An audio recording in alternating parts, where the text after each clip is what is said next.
Apakah murid senior Lee ini sangat terkenal? Apa latar belakangnya? Han Lee sangat terkejut dengan popularitas murid senior ini. Kamu bahkan tidak tahu siapa murid senior Lee. Ya, aku menyendiri selama beberapa tahun. Oh ya, aku benar-benar lupa, ingatanku benar-benar buruk. Bagaimana mungkin ada murid Sekte 7 Misteri yang tidak tahu tentang murid senior Lee? Prasangka inilah yang menyebabkan aku secara tidak sengaja lupa tentang persainganmu. Abakus kecil tiba-tiba menyadari saat dia buru-buru meminta maaf.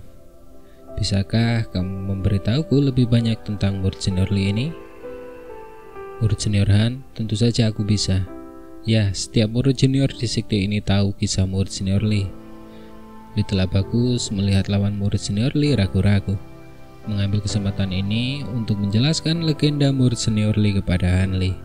Murid senior Han, aku tidak suka menyombongkan diri, tetapi kisah murid senior Lee diketahui oleh murid junior dan senior dari Sekte 7 Misteri.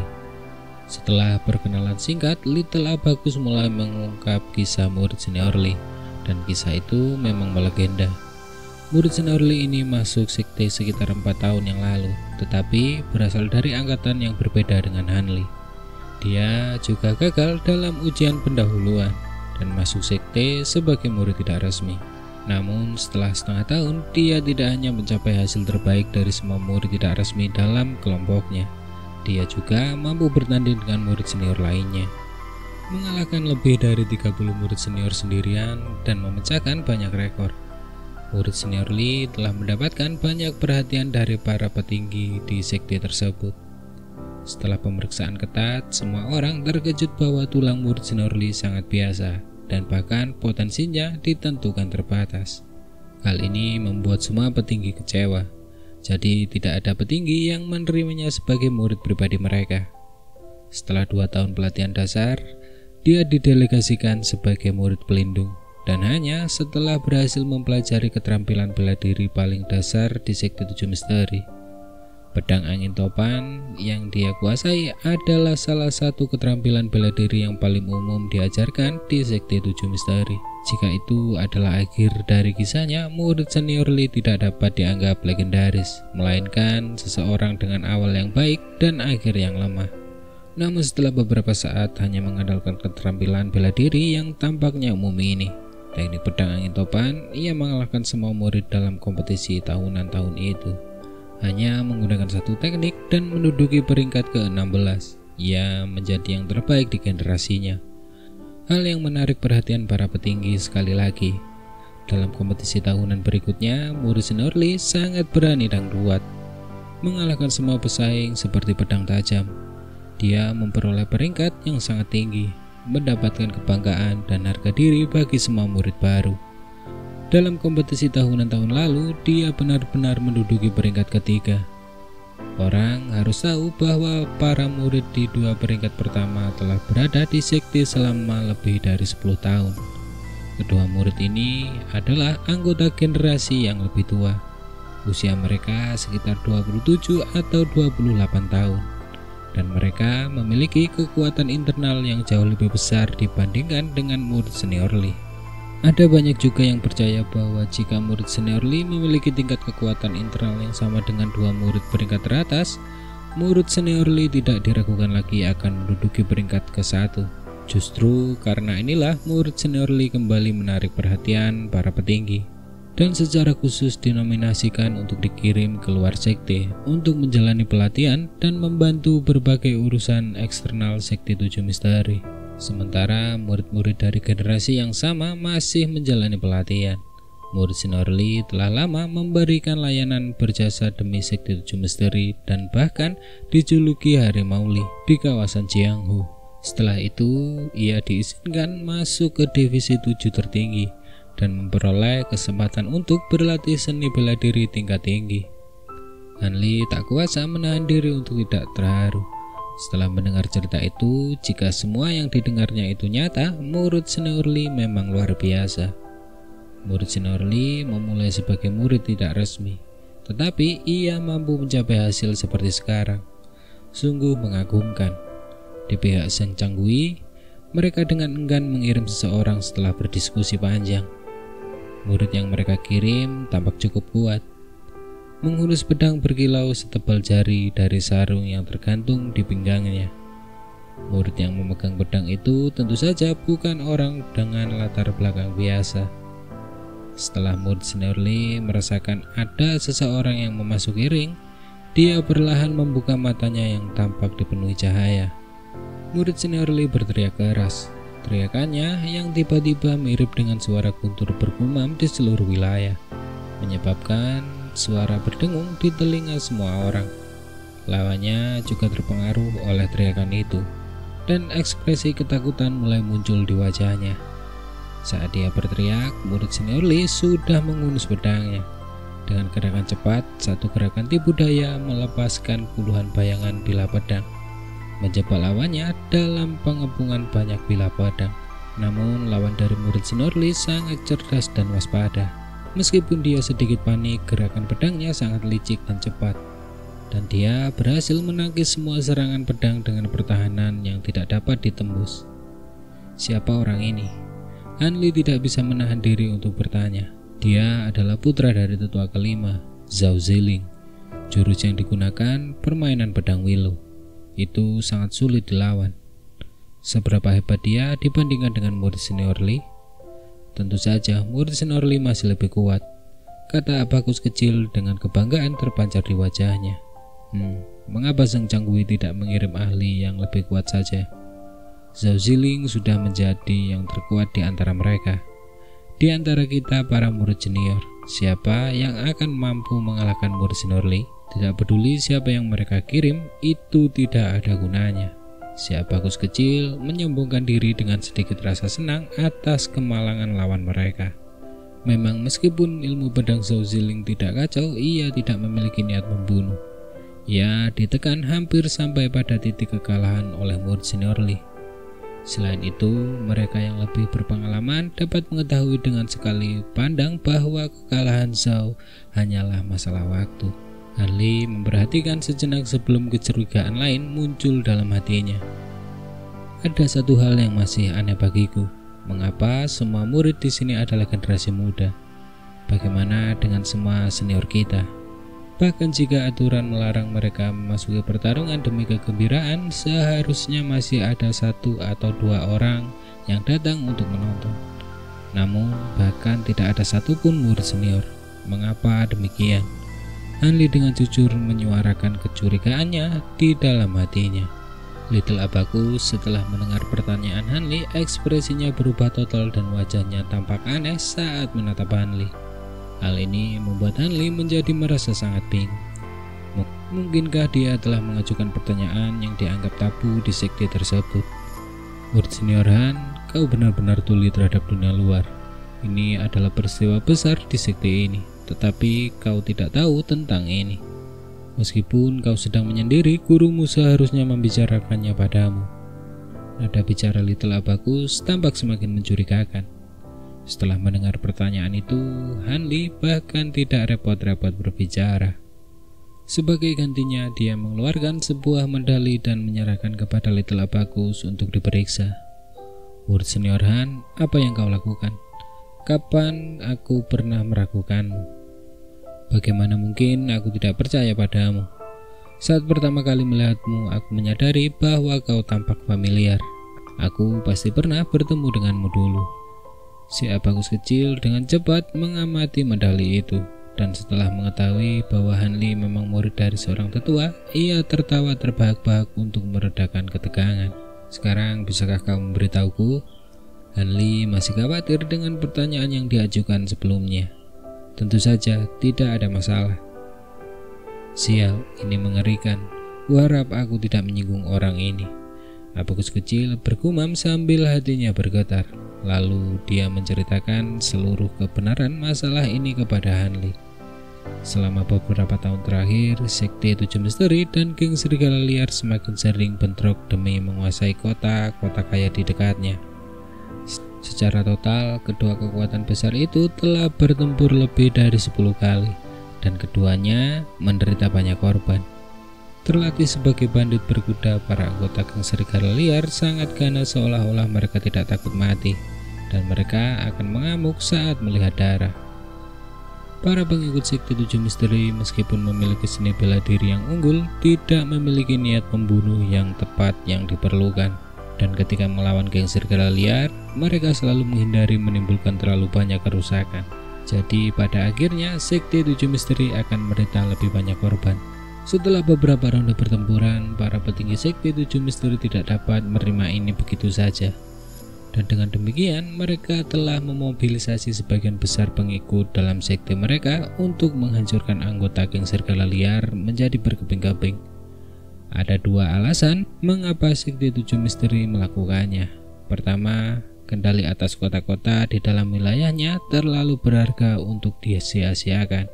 Dan kedua, membuat para pengikutnya terbiasa dengan pertumpahan darah, yang memungkinkan mereka memperoleh pengalaman pertempuran praktis di Jianghu. Meski begitu, sekalipun murid dalam sekte 7 misteri memegang keunggulan selama beberapa pertempuran terakhir, sudah terlalu banyak korban. Bahkan beberapa senior yang lebih tua gagal kembali ke sekte hidup-hidup. Setelah Little Abacus mengatakan ini, dia tidak bisa menahan diri untuk tidak mendesah. Setelah itu, para pemimpin sekte mengubah strategi dengan membiarkan murid dalam menangani beberapa misi kecil dan memperoleh pengalaman di tempat lain di Jianghu. Setelah mereka terbiasa bertempur, mereka akan kembali dan bergabung dalam pertempuran melawan geng serigala liar. Dengan melakukan hal itu, jumlah korban jiwa dapat diminimalkan. Sekarang, setelah siap, murid dalam menjalani pelatihan selama 2 tahun di sekte. Mereka akan dikirim turun gunung untuk menangani beberapa misi kecil guna memperoleh pengalaman sebelum ditugaskan untuk melawan geng serigala liar. Maka murid-murid senior yang lebih tua pun telah dikirim keluar gunung. Hanya menyisakan beberapa pembela dan murid-murid senior yang belum menyelesaikan pelatihan mereka. Setelah mendengarkan, Hanli tiba-tiba mengerti mengapa ada perbedaan di gunung sekarang dibandingkan dengan 4 tahun yang lalu. Sebuah suara terdengar saat sebuah pedang melayang ke langit. Tangan kiri Zhao Ziling menekan luka di tangan kanannya. Dan saat dia mundur beberapa langkah, wajahnya menjadi pucat sementara dia terengah-engah. Di bawah teknik pedang ganas murid senior Li, Zhao Ziling tidak punya waktu untuk mundur. Dan dengan demikian, ia tidak punya pilihan selain menggunakan pedang di tangannya untuk memblokir serangan itu. Karena kekuatan internalnya tidak mencukupi, senjata yang dipegangnya telah terlempar ke udara karena benturan itu. Murid senior Li, kau memang hebat. Adik junior ini mengakui kekalahannya. Zhao Ziling tersenyum paksa sambil membungkuk sedikit. Suara keras terdengar di antara para penonton. Murid senior Li sungguh keterampilan bela diri yang anggun. Teknik pedangnya luar biasa. Teriakan kekaguman terdengar kepada sang idola. Suaranya bergema ke seluruh wilayah. Murid senior Li terus mengangkat pedang besar itu ke udara sementara pipinya memerah. Awalnya dia tampak ingin mengatakan sesuatu, tetapi ekspresinya tiba-tiba berubah saat dia mengerutkan alisnya, seolah sedang memikirkan sesuatu. Murid senior Li berkata dengan tenang, "Aku masih memiliki hal-hal mendesak yang harus dilakukan. Selamat tinggal." Berbalik, murid senior Li mengandalkan teknik pergerakan untuk segera meninggalkan area tersebut. Murid senior Li tidak hanya ahli dalam ilmu pedang, teknik gerakannya juga sangat unggul. Kata-kata pujian mulai bergema. Hanli mengerutkan keningnya. Seni bela diri murid senior Li ini memang tidak buruk, tetapi tampaknya dia suka menjadi pusat perhatian seperti remaja. Setelah merenung, Hanli tidak dapat menahan senyum pahit. Dia sendiri tidak lebih tua dari murid senior Li, namun pemikirannya sangat matang, seperti layaknya orang tua. Tampaknya setelah berlatih mantra orakular, kondisi mentalnya telah matang lebih cepat dibandingkan dengan teman-temannya. Adik muda, sampai sekarang aku masih belum mengetahui nama aslimu. Hanli menatap Little Abacus di dekatnya saat dia tiba-tiba memikirkan pertanyaan itu.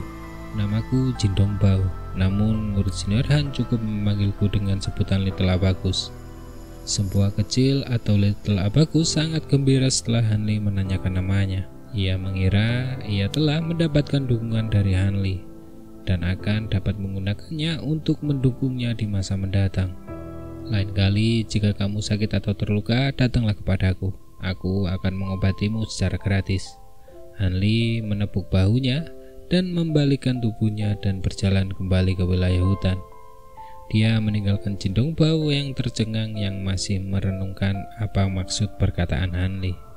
Setelah meninggalkan daerah pegunungan, Hanli masih bisa mendengar suara-suara yang membicarakan bagaimana menyelesaikan pertikaian antara Fei Wang dan Zhang Chenggui. Hanli memutuskan untuk tidak mempedulikan masalah itu. Setiap kali dia memikirkan ekspresi tercengang Little Abacus, dia tidak bisa menahan tawanya. Perjalanan singkatnya keluar lembah memang telah mengangkat semangatnya, dan dia tidak lagi tertekan seperti sebelumnya. Ia keluar dari hutan dan berjalan lurus ke depan. Sebuah sungai kecil muncul di ujung jalan setapak. Hanli mendongakkan kepalanya dan menatap terik matahari, sebelum menundukkan kepalanya untuk menghindari silau dan minum air dari sungai. Ia merasa mandi sekarang bukanlah ide yang buruk. Saat dia membungkuk ke bawah dengan kedua tangannya memasuki air sungai yang dingin, sebuah suara yang dipenuhi kesakitan terdengar keluar dan mencapai telinganya. Hanli terkejut.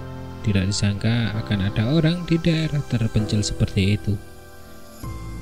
Mengikuti asal suara itu, Hanli berjalan ke hulu dan menemukan seseorang yang mengenakan jubah murid tergeletak di tanah. Tubuhnya kejang-kejang sementara anggota tubuhnya bergerak-gerak.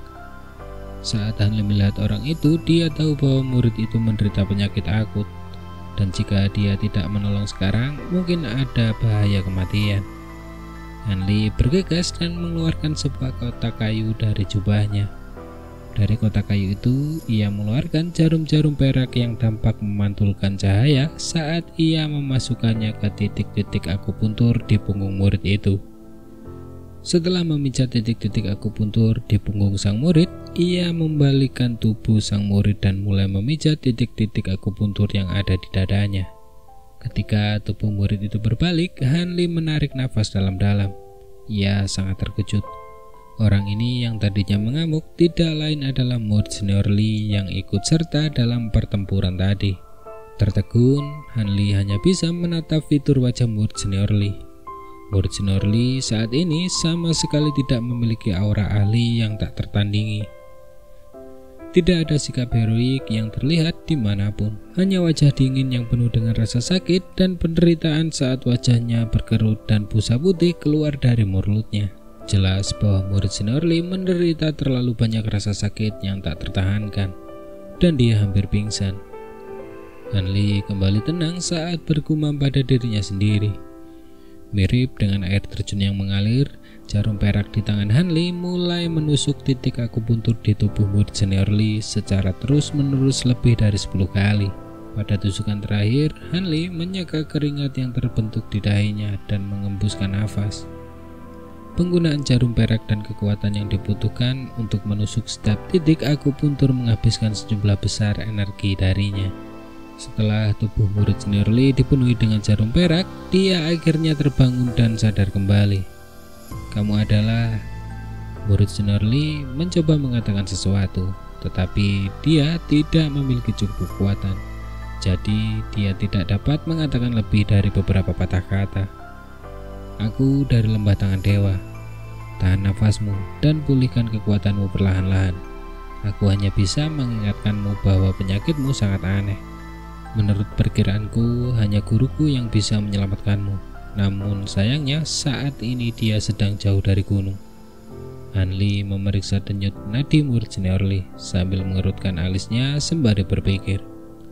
Dokter yang ada. Wajah murid senior Li memucat saat bibirnya bergetar. Mengangkat tangannya untuk memberi isyarat pada sesuatu, tetapi dia tidak berhasil. Apakah kamu punya obat untuk menyembuhkan penyakit di tubuhmu? Hanli secara kasar memahami maksudnya, dan dia bertanya kepada murid senior Li.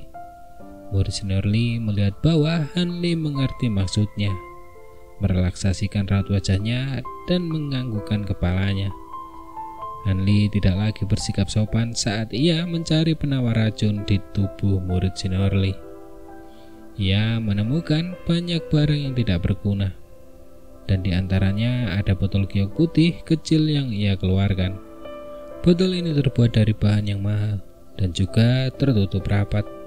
Ia menduga inilah yang dicari murid senior Lee. Saat dia mengambil botol itu dan melirik murid senior Lee, tebakannya ternyata benar. Ekspresi murid senior Lee penuh dengan kegembiraan saat dia mengedipkan matanya dengan panik. Han Lee membuka segel botol dan bertentangan dengan harapannya. Tidak ada aroma komponen herbal yang keluar, tetapi bau yang tercium sangat menyengat.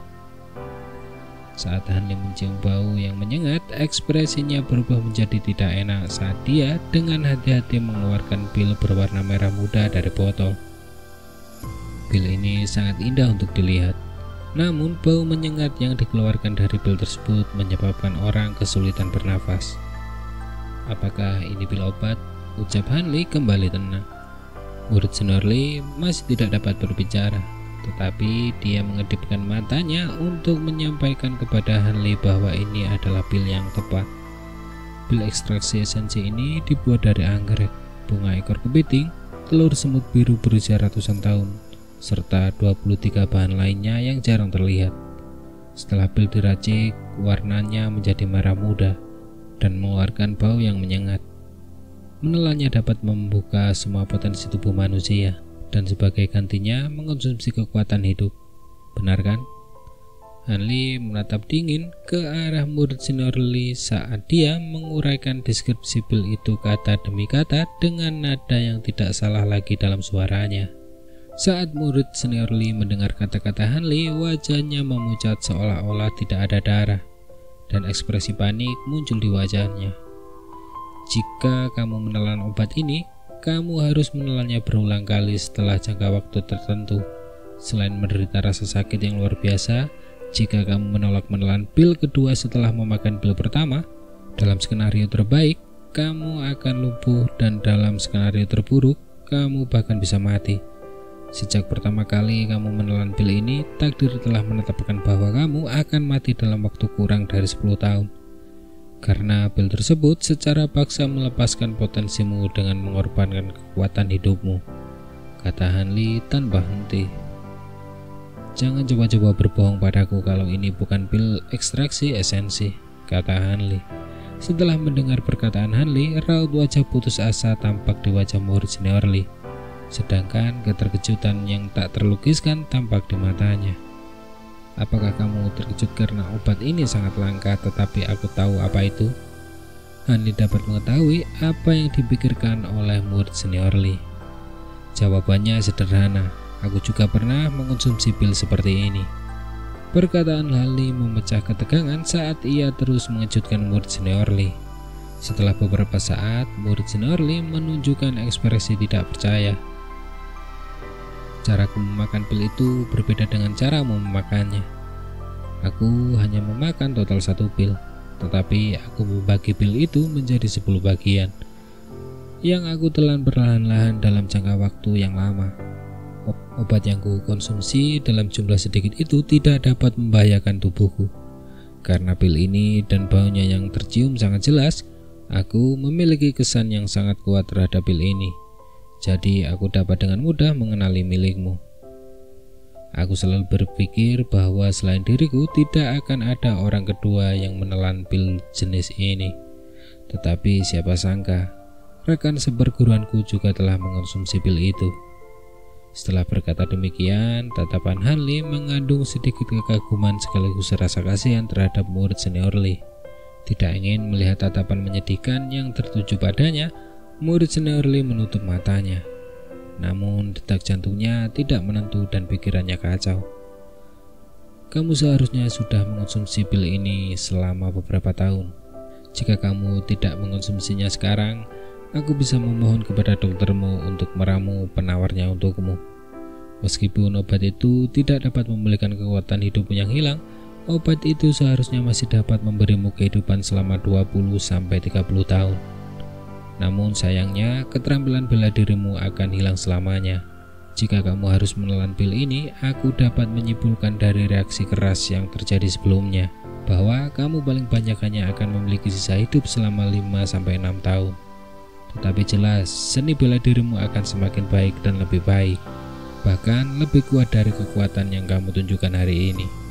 Karena kamu berani memakan pil seperti itu, ini memberitahuku bahwa kamu adalah orang dengan tekad baja. Karena hanya kamu yang dapat menentukan nasibmu sendiri. Apakah kamu ingin membuang obat ini atau terus mengandalkannya? Ucapan Lee dengan jejak keseriusan di wajahnya.